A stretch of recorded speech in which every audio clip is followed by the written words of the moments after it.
Mr. Speaker. My topic today is about restoring trust in the digital arena to tackle a crisis of confidence. On restoring trust, I will touch on scams and artificial intelligence. First, scams. I read with interest about an interview given by MCI Minister Josephine Teo to 𝐜𝐫𝐢𝐬𝐬 in December on MCI's priorities for this year. Among other things, she underscored the urgent and pressing need to restore confidence in the digital space and telecommunications.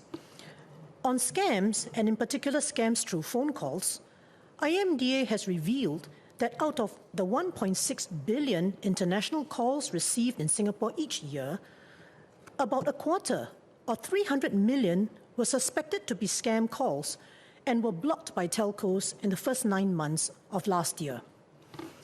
To block 300 million calls is a staggering statistic, but I would surmise that many other scam calls would have gotten through. Our parents, residents, and we ourselves are all in the pool of potential victims. Since I spoke in this House in mid-September on scam losses and doing right by bank customers, the landscape has evolved further. On the positive side, I note that banks appear to be taking more steps to prevent scams and to stop scams in progress. I cannot overemphasize why banks of all people need to do this. Banks are making healthy profits and have the resources and expertise to do more to protect and detect scams. At the same time, the modus operandi of scammers has continued to evolve and leverage on victims' psyche. From impersonating CID and bank officers, they now impersonate officers from the Monetary Authority, MAS. Phishing scams involving 𝐜𝐫𝐢𝐬𝐬 have been effective in spoofing SMS messages typically sent by DBS Bank. On New Year's Day this year, I too received the SMS about a withdrawal of $289 from my 𝐜𝐫𝐢𝐬𝐬 account and a link to stop the transaction if it was unauthorized. As I was in the midst of some work then, I did not scrutinize the message carefully and clicked on the link to stop the transaction. The link then brought me to a page to enter banking credentials, whereupon I had my eureka moment and stopped in my tracks. Not so fortunate were some residents who received the same SMS, who then came to the Meet People session in desperation. All in all, I have to conclude that these organized criminals must have very good consultants. Even modes of savings we thought were very safe, like our CPF monies and fixed deposits, are not safe against scams and malware. This is leading to a change in thinking about digital transactions. On this, I note that the money lock options now offered by the 3 local banks are a practical feature to ring-fence funds that can only be withdrawn by a physical visit to the bank. I myself have opted for this. But from a helicopter perspective, money lock is actually a concession that the digital space isn't that safe. I would not like to exaggerate the situation, but I would say that we are moving towards a crisis of confidence in digital banking without stronger intervention by government regulators. Of course, customers need to do their part. Customers need to be wary and alert to prevent being scammed. However, we should be ever mindful not to expect too much from the public. As stated in a Straits Times forum page letter on 22nd September, it is not always possible for people to be on full alert against scams, as one's level of alertness could be affected by multitasking, stress, fatigue, or medication. According to the IMDA's Digital Society report last November, 78% of seniors over 60 used e-payments for online transactions, but only 44% of the same group were moderately confident about identifying scams. 99% were worried about becoming victims of scams. These numbers show that the threat of scams is very real and that more needs to be done. Sir, I acknowledge that the government is working on restoring confidence in the digital space.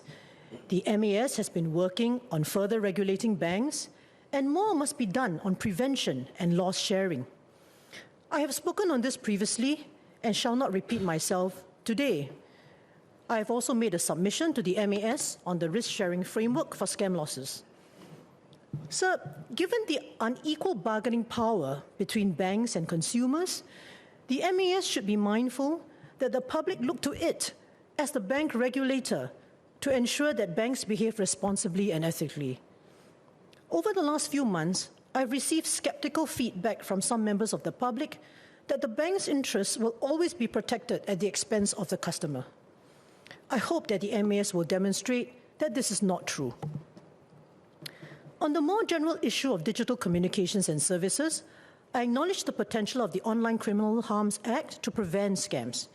Among other powers, the 𝐜𝐫𝐢𝐬𝐬 will enable law enforcement to proactively issue orders such as access blocking directions and app removal directions to require internet service providers to protect the public from scams and other malicious cyber activity. On 𝐜𝐫𝐢𝐬𝐬, it would be good to know when all the provisions will be effective. In addition, I note the announcement by MCI Minister on the setting up of a multi-agency group called the Task Force on Resilience and Security of Digital Infrastructure and Services, what I call the RSD Task Force. The work of the RSD Task Force is set to oversee matters of public confidence in the country's digital services. While the setup of the RSD Task Force is an important development, I note that its stated composition does not mention any representative from the MAS. Since banking is such a big part of digital infrastructure and services, should MAS not be on the task force? So my colleagues Sylvia Lim and 𝐜𝐫𝐢𝐬𝐬 will elaborate more on scams and the sharing of responsibility later. I move on to artificial intelligence.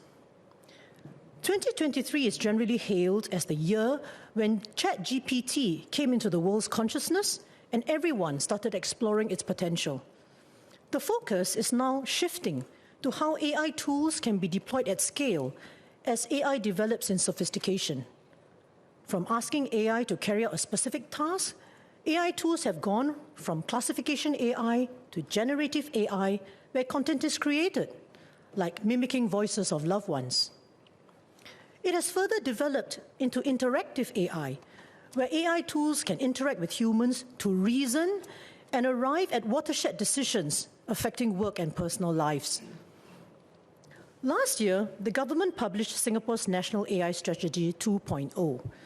In it, the report acknowledged both the vast potential of AI to do both good and bad.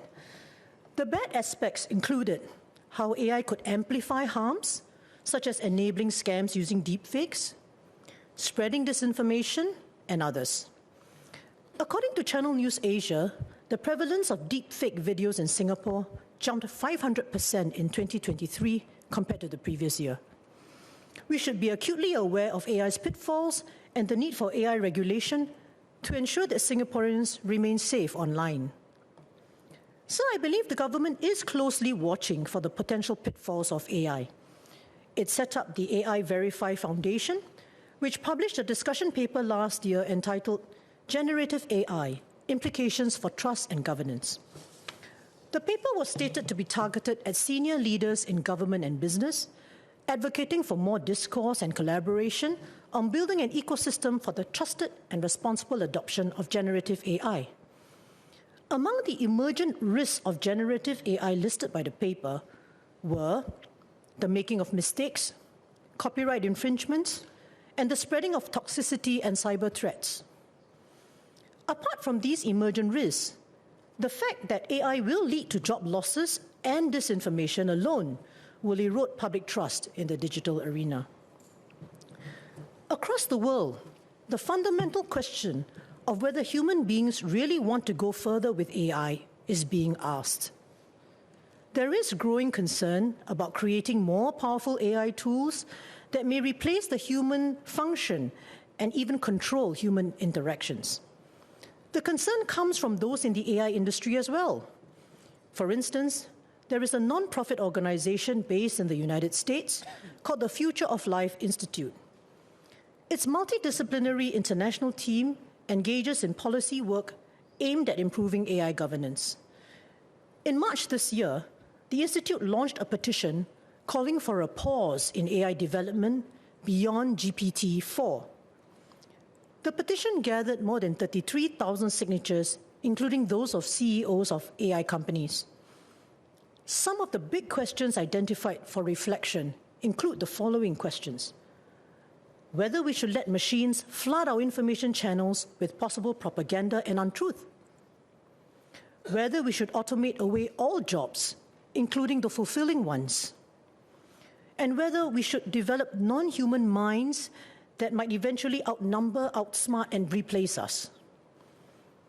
Other prominent thinkers have cautioned that reliance on AI tools to process information and to think may result in the potential loss of human reasoning and analytical ability. Speaking for myself, I must say that the thought of major decision-making in the world being outsourced to AI tools is simply unacceptable. Moving forward, the need to harness AI and yet ensure humans are in charge will be the big challenge. Technology should be our servants and not our masters. We should take time to reflect on what is happening and not let technology run away unbridled with us in tow. To this end, having effective regulation for AI will require the government to invest in constant capacity building. So let me conclude. My speech today was on restoring trust in the digital arena. I've highlighted that online scams and the risk of AI have put trust under a microscope. The motion today posits that a whole-of-nation approach should be taken to sustain trust by building an inclusive and safe digital society. I am able to support the motion, as I agree that everyone has a role to play.